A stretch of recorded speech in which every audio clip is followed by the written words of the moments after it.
Video में बने रहे और चैनल को सब्सक्राइब लाइक करना ना भूलें और पसंद आए तो शेयर भी करें। और आप लोगों को वीडियो कैसा लगा कमेंट बॉक्स में ज़रूर लिखें। चलिए ठोकी जी। हम पिसले बानी चटनी लोढ़ा से, हम पिसले बानी चटनी लोढ़ा से, चल चल रे घुमा दी घोड़ा से। हम पिसले बानी चटनी लोढ़ा से, चल चल रे घुमा दी घोड़ा से। हम बानी परसन सिंह वाले घोड़ी से,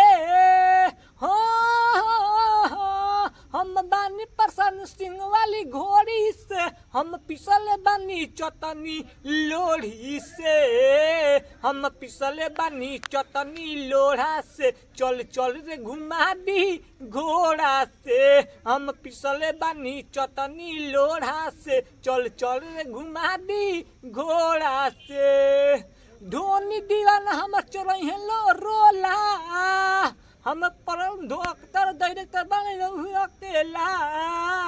हाँ धोनी दीवाना हम चरहे रोला, हम डॉक्टर डायरेक्टर बने अकेला।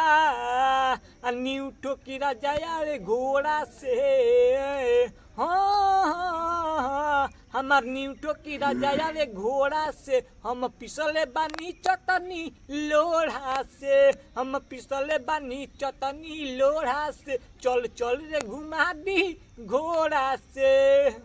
हम पिसले बानी चटनी लोढ़ा से, चल चल रे घुमा दी घोड़ा से।